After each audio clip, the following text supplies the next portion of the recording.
For selfish reasons, young children are being sacrificed in rituals that involves taking their organs or part of their bodies to prepare charm for very stupid reasons, either for good luck or for success in business, to win a political office or for progress in life, to pass an exam or to catch and marry a rich man.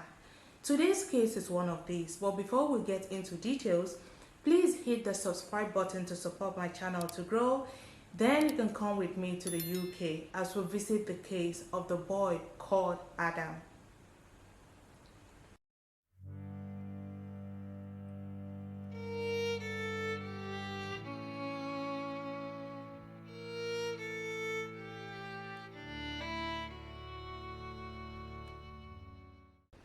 On the 21st of September 2001, a dementor was on his way to a meeting with an agent of his. He was walking across Tower Bridge in central London when he spotted something floating in the river.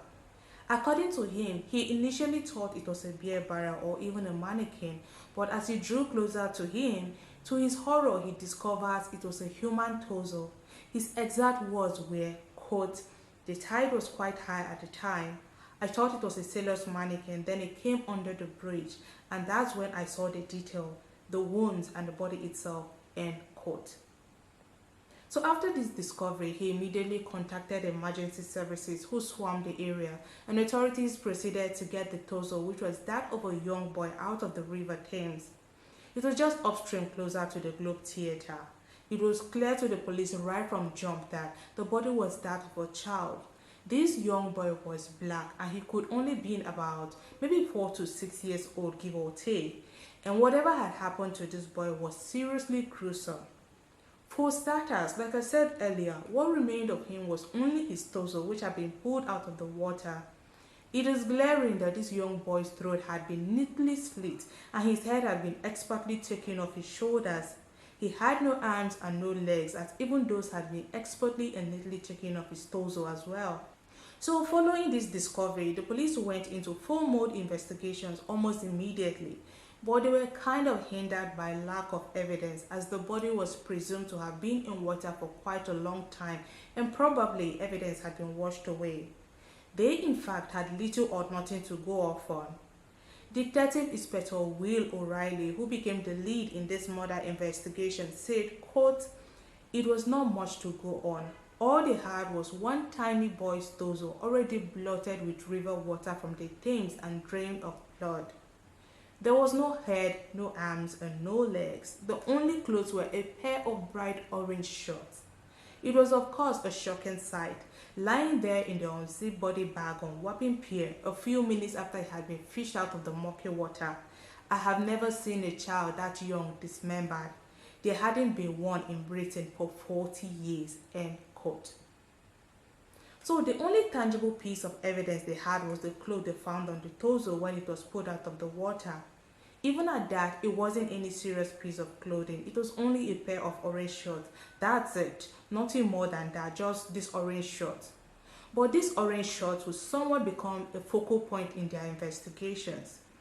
So since this was the only thing they had, they put all their resources on finding out where this pair of shorts had come from.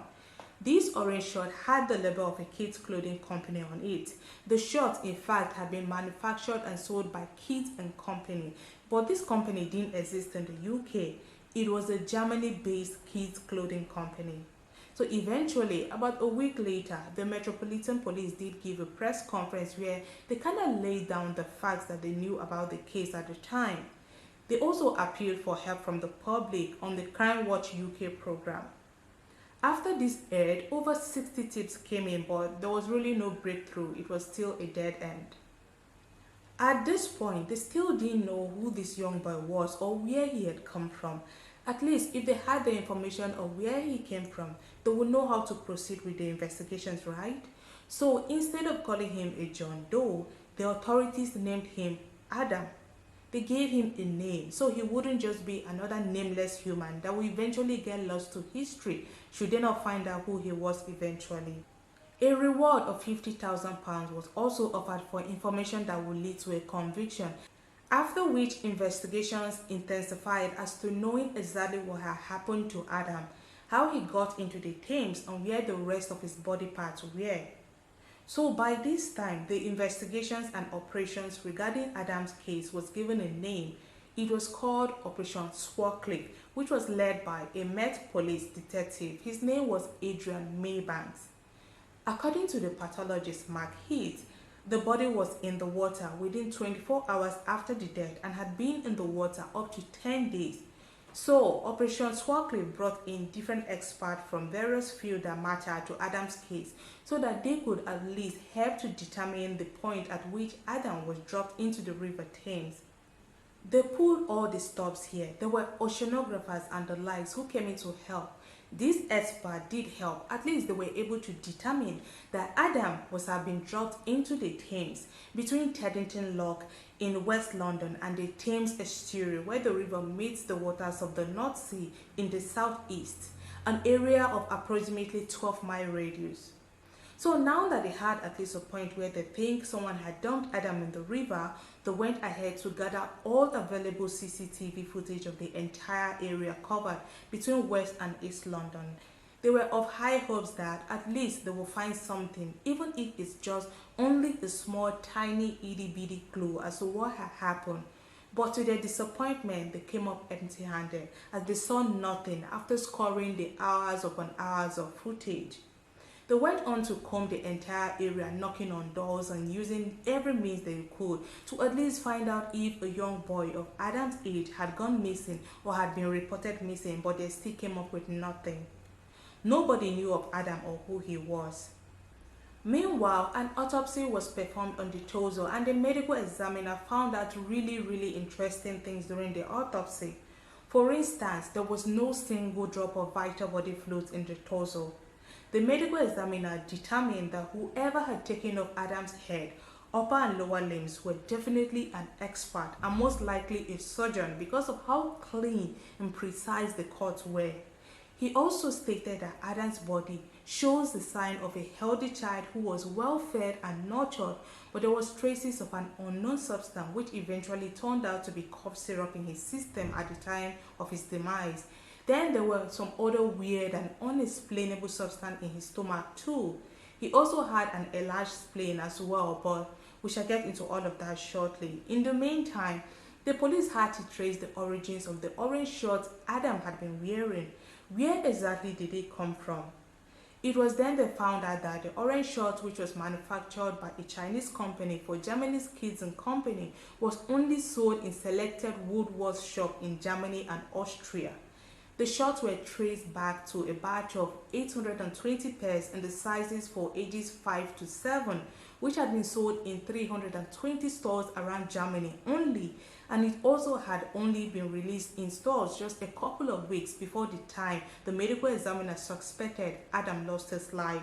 So while this case was ongoing, there was another case of a shrine that had been found washed up on the same river Adam had been found, but near Battersea Power Station.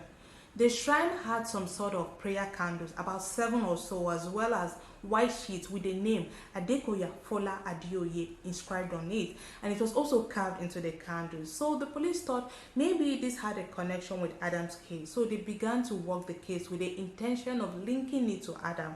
They really needed that connection because at this point they were already thinking that Adam's life had been taken for ritual purposes.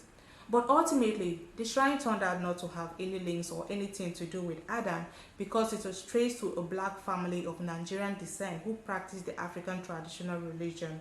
They had only been praying and making supplication for the safe return of their son who was in the United States at the time of the 9/11 attacks. So, to exploit the ritual killing aspect of the case, the police began to think that maybe Adam's life was taken in a motive ritual where body parts and internal organs like the brain, the heart and the intestines belonging to the young, which are said to be very potent, especially if the young is circumcised, are used for whatever charm a client wanted, be it to win a political office or for good luck, for progress in life, to scale up a business, to pass an exam, or to catch and marry a rich man, just about anything. The word motive comes from the Zulu word from three, umupi, and ordinarily In Muti practice, potions are supposed to be made from herbs and plants to cure basic ailments such as headaches and stomach complaints. But as we see it now, it had evolved into something really scary that requires human sacrifice. So what the Met Police did was to contact experts in the investigative psychology unit of the South African Police Service, people who were vast in the knowledge of Muti rituals and their dealings, which is a well-known practice in the region. They wanted to get their take on the situation, just to see if they were on the right track thinking this was a Muti ritual.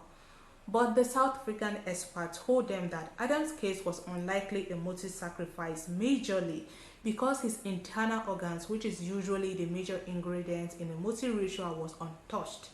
If this had anything to do with Muti, most definitely his organs, his intestine, heart, genitals, kidneys, lungs, and all of that would have been missing. Credo Mutua, a local South African Sangoma, or should I call him a person who practiced witchcraft or juju, was the one who pointed the Metropolitan Police in the direction of the Yoruba tribe of Nigeria in West Africa. This Sangoma said that, of a truth, Adam's life had been taken for ritualistic purpose, but from all indications, from the way he was dressed and donned, they should look towards the Oshun worshippers of the Yoruba kingdom in southern Nigeria. Oshun is an important river deity among the Yoruba people. She's the goddess of divinity, femininity, fertility, beauty, and love. She is connected to destiny and divination. Her waters were said to be central to the creation of humanity, and she looks after small children before they can even speak. She is also associated with wealth and is said to love shiny things. She is often represented with the colors white, yellow, gold, and sometimes coral. She is depicted draped in yellow or bright orange. Her devotees leave her offerings and perform ceremonies at the bodies of fresh water, such as rivers, streams, and canals. But just like in most cases, there must be deviants, right? So instead of sacrificing animals to Oshun, these deviants, in their twisted ways, believed that sacrificing humans was a better and faster way to get their request granted by the goddess of the water. And the color of the gods they have chosen is bright orange or bright red, which are Oshun's secondary colors. It's been supposed that Adam was dressed in this color in the hope that his soul will find rebirth. So now, a second postmortem was performed on Adam just so that they would be double sure of what they were dealing with. The examination was carried out by one Dr. Hendricks Coles, a South African who was vast in the knowledge of ritualistic murders, and he came to the conclusion that Adam was indeed a victim of some sort of ritual. He was the one who pointed out that Adam would have still been alive and conscious when his head was taken off. This quote from The Guardian best explains it. In a horrific operation reminiscent of animal sacrifice, the flesh around the limbs and the neck were first cut down to the bones, which were then slashed with a single blow from an implement much like a butcher's meat cleaver. Adam would have been stretched out horizontally or upside down during the sacrifice and kept in that position while the blood was being drained from his body. End quote. With no way of finding out who Adam really was, the police decided to go deeper into forensics testing. They tested everything testable. So this began sometime in early 2002. The anthropologists began this particular type of test on the bones that could help determine Adam's origin, the area or even the country that he came from. In the meantime, South African most respected President Nelson Mandela got involved in April of that year when the team of police flew to meet with him from the UK, and he made an appeal to Africans who knew anything about Adam the boy from the River Thames to come forward with any information at all that will help. He said, quote, "Scotland Yard informs me that early indications in their investigations are that the boy comes from somewhere in Africa. So if somewhere, even in the remotest village of our continent, there is a family that is missing a son of that age who might have disappeared at that time, please contact the police." End quote. Even Nigerian-born then Arsenal footballer Nwankwo Kanu had gotten involved in the case too. They were both lending their voices to video appeals for more information, but no one came forward with any new information. When the results from the forensic testing were out, The authorities determined that Adam was indeed from West Africa, not just West Africa, but Nigeria to be precise. And that wasn't all. They were able to trace his origins to the southern Nigeria. So, a team of investigators left London for Nigeria, and for 2.5 weeks, they bombed their way down the rough Nigerian roads from the north to the southwest of Nigeria, collecting a macabre selection of objects. They collected over 150 samples of soil, water, rocks, grain, and animal bones and tissues so they could extract isotopes that would be compared to Adam's. When these samples got to a forensic geologist from Royal Holloway University of London, Professor Kenneth Pye, he was able to determine that Adam was born and partly raised in Edo State of Nigeria, precisely Benin City, the capital. Now, it was the investigators' duty to find out how and when Adam got to the UK from Benin City. So remember that I had earlier said that we're going to talk about Adam's stomach content, which at the initial time was unknown. After doing some testing on the stomach content, it was found out that he had pollen spores from the alder tree in his stomach. I think this tree is common in Britain and northwestern Europe. There was also clay and tiny fragments of gold in his stomach as well. This was peculiar to a certain area of Nigeria. Then there was also a mixture of bones that had been grounded into powder. Botanists at the Kew Gardens had also identified grounded calabar beans, also known as doomsday plant, in his stomach as well. This plant, by the way, is not supposed to be consumed in large quantities because of how poisonous it is. It's a very poisonous plant. It is widely used in witchcraft practice in most parts of West Africa. Present was also the datura plant, which causes hallucinations and acts as a sedative. Now, put all of these that have been mentioned together, then add the cough syrup to it, and it becomes a crude concoction which must have been made for Adam to consume after he had been well fed just about a day to 2 days before he was sacrificed. The calabar beans were supposed to kind of like paralyze him and make him immobile and unable to speak, even though he would have still been alive and was very much aware of what was going on around him. Because there was no food material inside the large intestine, it was said that it had been fell to Adam roughly 72 hours before his death. Food intake takes about 72 hours to pass through the body, right? All of this just meant that, in all probability, Adam had been in Britain for at least 3 days or at most a few weeks before he met his gruesome end. They believed was that Adam was trafficked from Edo State in Nigeria first to Germany, where he stayed briefly in Hamburg. Then he was brought to London specifically to be sacrificed by whoever had requested for the child of his age and stature. So the police began digging deep into the world of trafficking into the UK for the purpose of ritual sacrifices. And they found out that there was an entire network of traffickers that were responsible for bringing in children from different African countries in their numbers through Europe. And lots of these children had ended up in the UK. So where were they now? Now, let me take you to another place in the UK where something else was happening. Then we can come back to link it to Adam's case.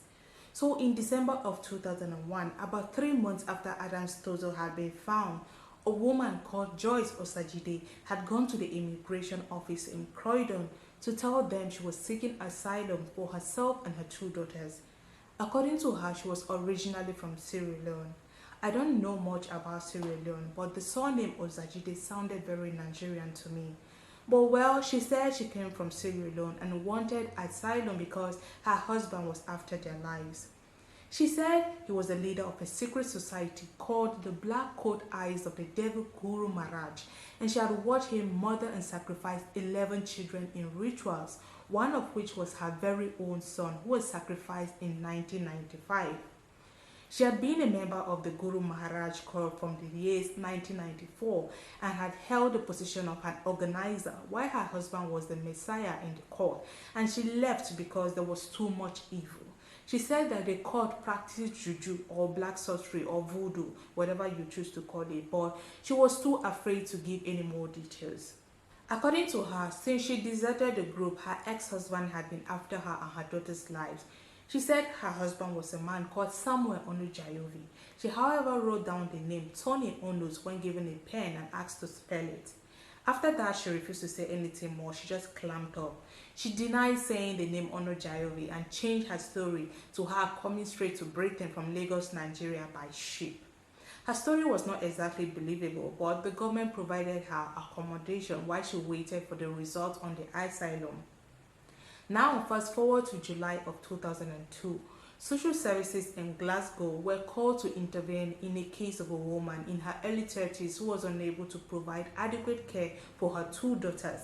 This woman turns out to be the same Joyce Osajide we talked about earlier. She was said to have somehow gotten herself involved in prostitution, so the children were taken away from her. After this, no one heard from Joyce again until a couple of months later in December of 2002, precisely on the last day of the year. Joyce walked into the offices of social services in Polo Shells, demanding that her daughters be released to her to be used for rituals that was to happen that very night. She told them that the ritual was to be carried out by the same group she was supposedly running away from. What came out of her mouth was very, very shocking. Everyone was shocked when she said this.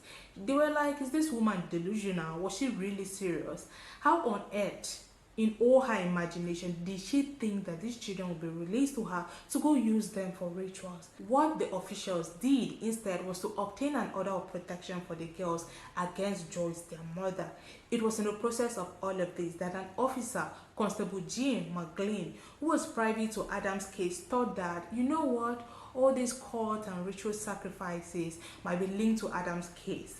So he contacted the Met Police, and that was how Detective Nick Chalmers and his team of detectives showed up at Joyce Osajide's home to investigate and ask questions about Adam.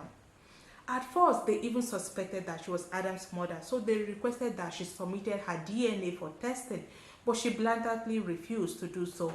Even though she wasn't forthcoming, they eventually got the DNA and tested it against Adam's, but the result came out that she wasn't even related to Adam at all. But she did know about the ritual sacrifice of children. After all, she did say that she belonged to a cult that did it, but she refused to give details on what exactly had happened to her son back in 1995. Authorities went through Joyce's apartment looking for something, just anything that would point them in the right direction. It was during this that an officer spotted an envelope with a Blockbuster video card in it, which had Catford, South London address on it. So they headed straight to that particular address where they met a particular woman. So when this woman answered the door, this woman was shown Joyce's picture. She said that the woman in the picture had come knocking at her door looking for a certain pastor that she didn't know about. How Joyce, within the brief time she came into the apartment, got that envelope out of the woman's place is not clear, because the woman said she didn't give it to Joyce and she hadn't even seen Joyce taking it. While looking for that pastor, Joyce had told this woman during their brief chat that she had once lived in Germany for a bit. So there it was, the Germany connection with the orange shirts only sold in Germany that the police were looking for. So, with this new information, investigators, after obtaining a search warrant, returned to Joyce's apartment and turned it inside out. There, they found out that there were other clothes that were made by the same company, Kids & Co., that sold the orange shorts that Adam had been wearing when his body was found. The interesting thing was that that particular shirt Adam had been wearing was not even made for boys. It was in fact made for girls. Plus, it was said that the shirt was put on Adam post-mortem. So definitely, Joyce Osajide must have come in contact with Adam or someone who had access to Adam after he had passed away to be able to redress him in the orange shorts. Investigators dug deeper into Joyce's background, and that was when they found out that she was never from Sierra Leone. Well, I said it before that her surname Osajide sounded Nigerian. In fact, she originates from Benin City in Edo State, the same place as Adam. And up until December of 2001, when she showed up out of the blue requesting for asylum, she had been living in Germany and had only entered the UK just a few days prior. This was not all. After the authorities paid a visit to other locations and apartments she had previously lived in or was linked to, it was then investigators discovered how sketchy Joyce really was when they visited one of these apartments in Lewisham. Joyce Osajide wasn't even her real name. She had so many aliases that the police could even keep up with, and Osajide was one of them. Maybe that was why she visited that woman pretending to look for a non-existent pastor. Then she swiped her card in the bid to steal her identity. I don't know. I'm just speculating though. But while searching through her phone and call log, investigators discovered she had only two numbers saved in her cell. Who on earth has only two cell phone numbers in their cell phone? That an entire cell phone, only two numbers. Well, one of the numbers that was on that particular cell phone belonged to a man called Kingsley Ojo. He was the owner of a flat that Joyce had stayed in at some point when she first arrived in the UK. So what was the connection between these two? The police really wanted to find out, but before they could do that, they proceeded in the search of Joyce's apartment for more evidence. It was then that they came upon numerous documents that were obviously all fake. I mean, they were fake Nigerian and British passports and a whole lot of plane tickets in her apartment. In her apartment, they also happened on a VHS tape that was dated, I think, back to February of 1997, and the title was The Wedding of Joyce Ehibere and Samuel Onojaive. It was then that they actually found out that Joyce's real name was Omobiye Joyce Ehibere. The things that the police saw when they played this video was really kind of bizarre. Reports say that live animals like goats were sacrificed at the ceremony. I didn't see this video for myself, but I'm thinking this could just be, the videographer covering how the meat for the ceremony was being prepared from scratch, but it freaked them out because they are not used to this type of thing. I could be wrong. When Joyce Ozajide was living in Germany, she was also living under a false name, Bintu Kadade. At least the police got to find out that information as well. So she was taken in for questioning. There seemed to be some sort of mystery surrounding this Joyce Ozajide of a woman, but while being questioned, her numerous stories were filled with several inconsistencies. At one point, she even said that she had been living in Germany right up until, I think, 2001. Then, upon further questioning, she changed her story and she said that she had never lived in Germany at all. Plus, she didn't know any small boy, so she doesn't know the boy called Adam. Now, going back to this cult group that Joyce said her husband Samuel was a leader in, the cult was based on a movement in India called Divine Light Mission, which was founded by Guru Hans J. Maharaji in the 1960s. The leader in Nigeria is called the Black Jesus, or the Living Perfect Master and the God on Earth. He is Yoruba by tribe and was born Muhammad Saeed Ajirobata Dan Ibrahim in Oyo State in Nigeria. He had traveled to the UK in the 70s, then returned to Nigeria in 1980, where he declared himself the rightful Maharaji. In Nigeria, he leads the group as a communitarian group. So personally, I don't know of a group like this, even though I've never been to their compound, the Saguru Maharaj Spiritual Village, which is located on the 40 hectares of land on the lonely stretch of the Lagos-Ibadan Expressway. The connection with Adam's case is indeed strange. That's him in the bright orange. I'm going to put a picture of him, that's Saguru Maharaj, for you to see what he looks like. There are lots of stories that fly about regarding this sect. Like in 1989, former members claimed that 200 bodies were buried around the ashram. The spiritual leader and the Black Jesus was arrested, but the charges were dropped for lack of evidence. Then in 1999, the ashram was burned down by youths who were angered by the alleged murder of a Ghanaian man by devotees after he went to find out where his sister, who had been allegedly held captive for years, was. The Guru Maharaj was charged with the crime along with 12 of his disciples and was kept in jail for several months, but was eventually released again and acquitted in 2000. Now, one would need to go closer to this sect to know about them, but I'm not willing to go. Sadhguru Maharaji had been embroiled in series of controversies, most of them involving grimy crimes. Well, never has he been convicted for any of these crimes, neither has any of the controversies surrounding him been proven beyond doubt, but the tolls keep rising regardless. So Joyce Ozajide is saying that her husband, or should I say her ex-husband, was a leader in this group and she had seen him. No, let me rephrase that. She said she had been a part of them sacrificing young ones, right? That means the authorities needed to look into the man called Samuel. So when they looked, they found out that Samuel Onojaive was a very sketchy man who was well known to the German authorities. He was on German's police wanted list because he had been sentenced to 7 years in prison for forgery, but he had been set free briefly in order to settle his affairs, so he fled. Samuel had come from Lagos to Germany sometime in 1991, I think. Then, about a year later, Joyce had come into Germany in 1992 from Italy. I am not sure how she got from Benin City to Italy, then to Germany. She might have flown from Lagos to Italy, then overstayed her visa maybe, or she used the old rugged way of crossing by boat from Libya after being illegally transported from Niger Republic through the desert. Whichever way it was, Joyce did have a son whom she bore while in Nigeria, but he passed away sometime in 1995. No one knows for sure how he passed away, but remember, Joyce had said she had told the police in Glasgow that her husband Samuel had sacrificed her little boy. Joyce in 1997 and 1999 respectively had given birth to two girls, which were the same ones that were now taken away from her in the UK. The police found a woman who knew Joyce in Hamburg. Her name was Frau de Ben. This woman was said to have fostered Joyce's two girls at some point when Joyce could not take care of them while in Hamburg. This woman was very familiar with the orange shorts Adam had been wearing the day he was found floating, because according to her, one of Joyce's daughters was always wearing one of those same orange shorts while living with her in Germany.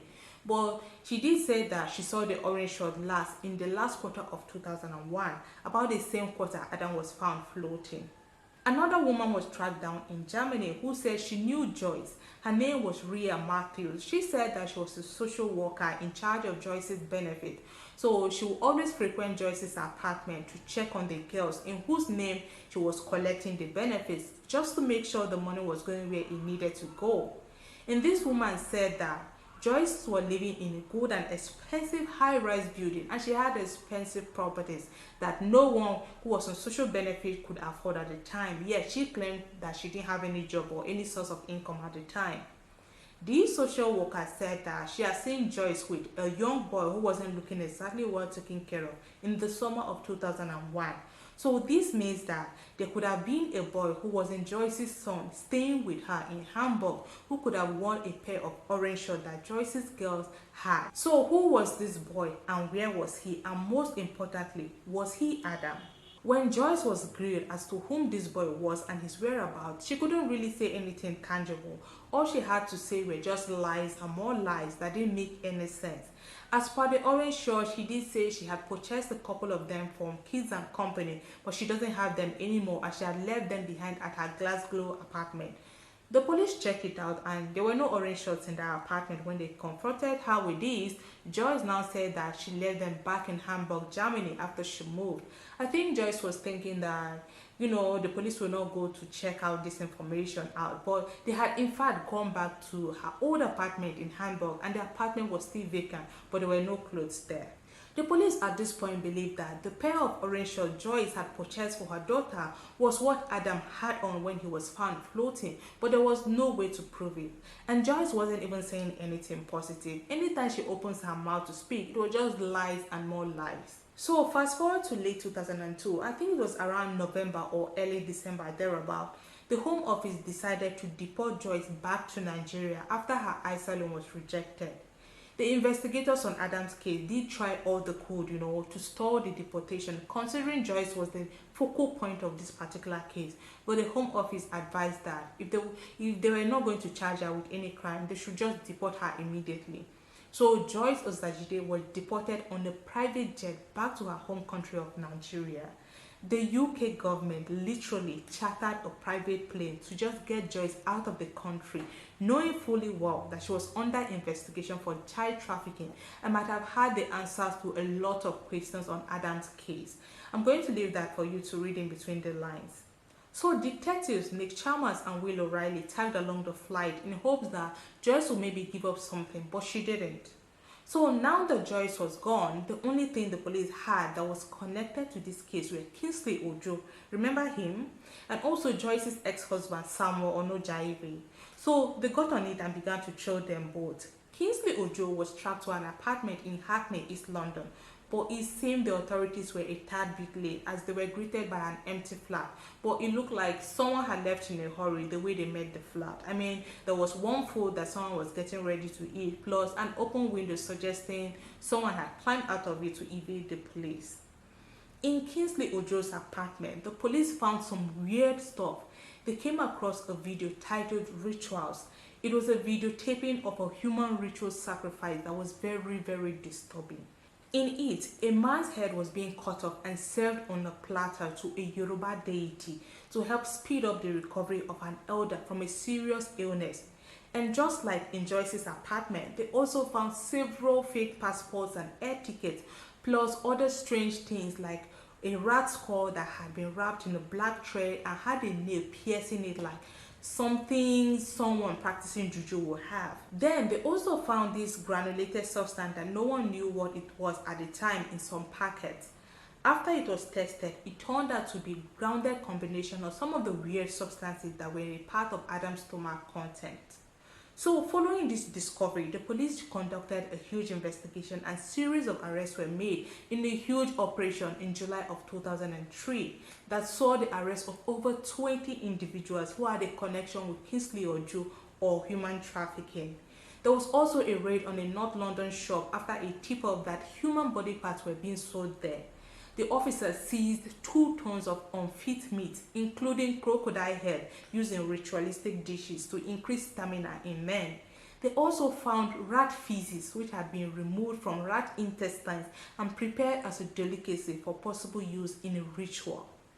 Of course, a majority of these individuals who were nabbed were Edo boys from Nigeria. This includes Kingsley Ojo himself, who was claiming Edo boy. But if you're familiar with Nigerian tribes and their names, you will easily notice that his surname Ojo is not exactly an Edo name, even though some people from this region bear it. But this is a man who was found to have several aliases, at least more than 3 of them, so you never know. Kingsley Ojo might just be another alias of his. Kingsley Ojo had come into the UK seeking asylum sometime in 1999 under the names of Musa Kamara from Sierra Leone, just like Joyce Ozajide. Hope you are not picking up on the connection, even though it is subtle. He had been staying in Tottenham with an older woman whom he stole her deceased son's identity. When the police interrogated him, Kingsley Ojo denied knowing Joyce Ozajide talked more of Adam, but yet his phone number was one of the only 2 in Joyce's cell phone, which was how he even got on the police radar in the first place. As per the strange videotape and the grounded mixture found in his apartment, he claimed they belonged to a nameless man he had let use his apartment. Since the police could not find that direct link that would have had him charged with Adam's demise, they decided to charge him with human trafficking instead, pending when they could gather more information to nail him. So Kingsley was sentenced to 4.5 years in prison, after which he was to be deported back to his country, Nigeria. So while Kingsley was awaiting jail, just in the few weeks given to him to put his affairs in order, this man was still very busy trafficking girls left, right and center, like it didn't matter that the police were watching. Or was it that he thought that he could outsmart the authorities? I don't know exactly what he was thinking. Perhaps he was trusting his juju to make him untouchable. So on one of these occasions, the police trailed him to a brothel in Brescia, Italy, which served as a holding station for young boys and girls and even grown women who were trafficked from Africa to work as street workers or as slaves, after an intense ritual might have been performed for them, in which an oath was taken not to say anything about their traffickers or ask anyone for help when they were brought into the UK via other European countries.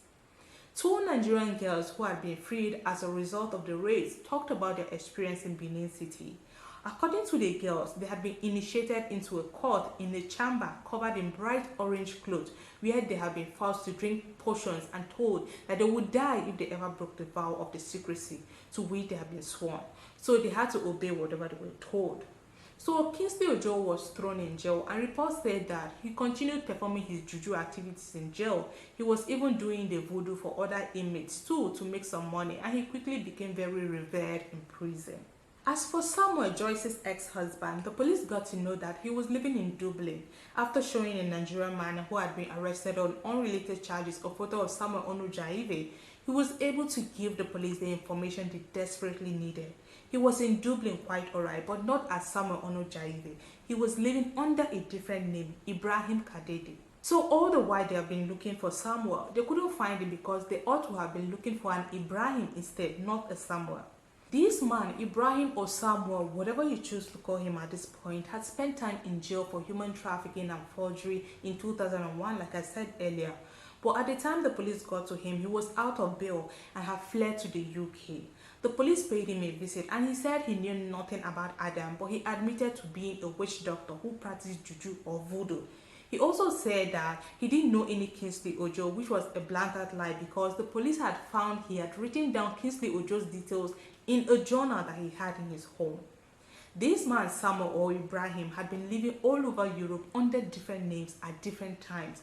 If he was a legitimate person, why did he need to be doing all of that? The police had nothing more on him, so they had to let him be until June of 2003.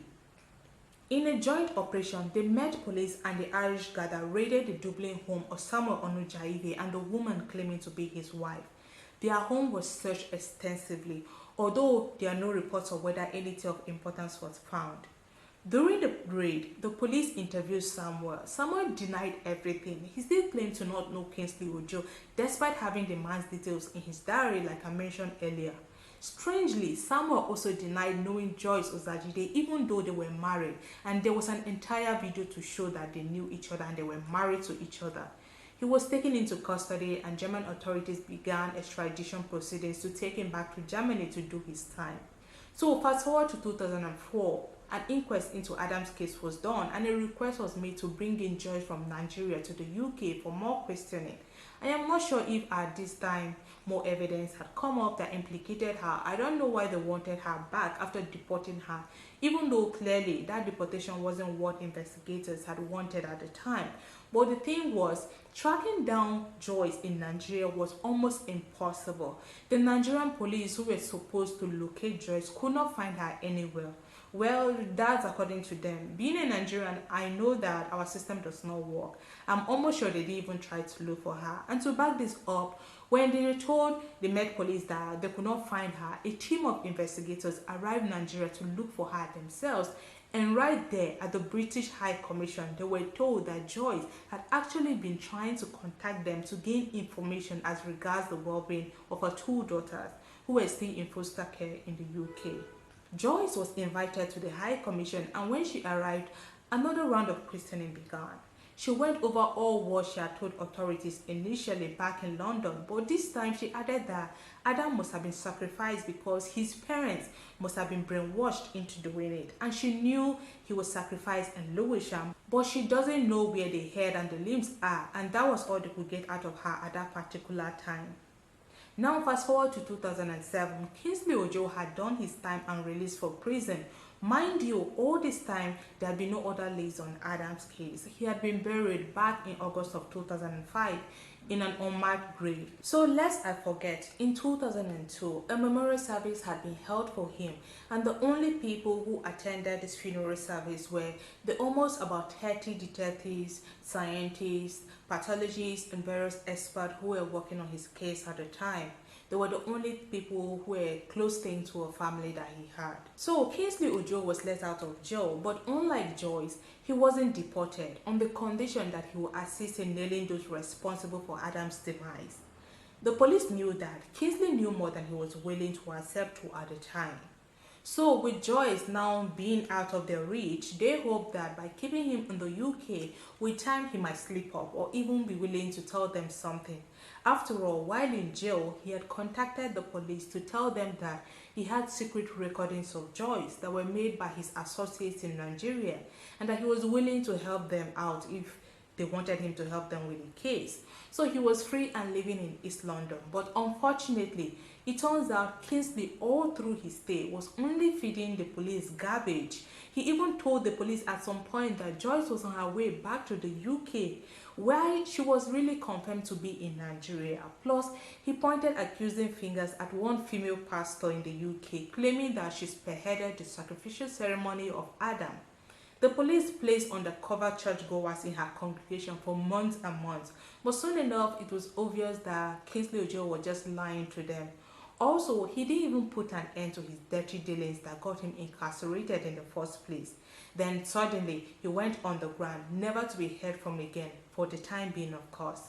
In 2008, Joyce Ozajide's brother Victor, who was a journalist himself, helped her to contact Ronke Phillips of ITV's London Tonight. She, Joyce, wanted to give an exclusive interview on Adam's case So Ronke and the crew flew down to Nigeria, only to be told that Joyce was too mentally unstable to grant an interview. Mind you, Joyce had all this time been in contact with the police since the High Commission visit. At a point, she had agreed that indeed she had a boy of Adam's age in her custody while in Germany, and she had given him one of her daughter's orange shorts to wear. So that orange short, Joyce and Adam link was still there. Joyce could not give a proper interview until 2011 when her journalist brother again contacted Ronke Phillips to come interview Joyce. Ronke flies to Nigeria one more time. In her house in Benin City, she sat and she gave Joyce this interview. And during this interview, Joyce said a friend of hers who was being deported back to Nigeria had handed over to her young son to take care of, and his name was Ikpo Musa. According to Joyce, she handed over Ikpo Musa to another individual when she left Germany for the UK with her daughters, and this person was a man she knew as Bawa. She said she could call to check on the boy from time to time, but eventually, Bawa told her that he had passed away. Ronke showed Joyce a picture of a boy ITV had gotten from investigators when they had traveled to Hamburg and gotten it from some leftover belongings of Joyce that a friend of hers had. They wanted to know who the boy in the picture was, and Joyce said that that was the boy she had been taking care of. That's the Ikpo Musa, and according to her, Ikpo Musa was Adam. But she insisted she didn't know how he passed away. She only believed what the Bawa man, the Bawa that she gave Ikpo Musa to, had told her. She swore she had no hand in any child's passing, let alone Adam's. So now there is that link between Joyce and Ikpo Musa, who at this point was thought to be Adam, and then the man called Bawa. But who was this Bawa person? We shall find out in a bit. In 2013, Joyce again arranged another interview with the BBC, who flew to Nigeria to meet with her.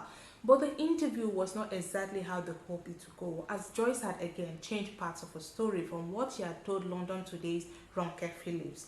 This time, she said that the boy she took care of in Germany for her deported friend was not Ikpo Musa, but Patrick Erabo, and that his mother's surname was Okoko. She said the picture of Ikpo Musa she had shown Ronke was that of a boy called Danny, and Danny was not Adam. That it was all a misunderstanding, and that the picture is that of Danny, her friend Tina's son, who still lives in Germany. It was kind of shattering, that these stories keep changing and more names keep popping up. But one sure thing that came out of this was that when Joyce was shown a picture of Kingsley Ojo, just to see if she could recognize him, she did almost recognize him immediately. Only that his name wasn't Kingsley Ojo to her. She knew him as Bawa. The Bawa she had handed over Ikpo Musa or Patrick to. The same one who had told her that the small boy had passed away. So here we are again with the Kingsley Ojo's connection to Adam's case. By this time, Kingsley Ojo had been found and deported back to Nigeria back in 2008. So an attempt was made to get him to come talk with journalists, but he declined through a third party that he knew nothing about Joyce or Adam. Then he vanished totally, never to be seen or heard from again. Danny, the boy in the picture, who was initially thought to be Adam because Joyce had said so initially, was tracked down, and he was well and alive and doing good, and he did recognize the picture as his young self. So definitely that wasn't Adam in the picture. So Adam to this day is not known. If you search for this case online, this is probably the picture you will see for Adam, but this is Danny, this is not Adam. We do not know what Adam looks like. No parent had come forward to say their child of such age was missing, and this makes me to wonder if Adam's parents were indeed part of those that had sacrificed him. That's why they didn't come forward to claim him. On the other hand, we all know that these traffickers, be it of humans or other substances from this part of the world, carry out a lot of juju or rituals or voodoo or muti, whatever it's called in your area, so that they can fortify themselves spiritually to evade the police and remain invincible, which I believe is working, because how on earth does a person or a group of people have the audacity to do such a thing, then remain under the radar for this long? Till this day, no one has been charged with the ritual sacrifice of Adam. Joyce Ozajide has passed away, taking with her the truth about this case. In 2021, a fresh appeal was made by the police for anyone with information regarding Adam's case to come forward, but till this day, Adam's case is still cold. That's all I have for today's video, guys. Thank you for staying with me to the very end. But now, before you leave, make sure you hit that subscribe button and click on that notification so that you don't miss any of my uploads. Until next video, stay safe.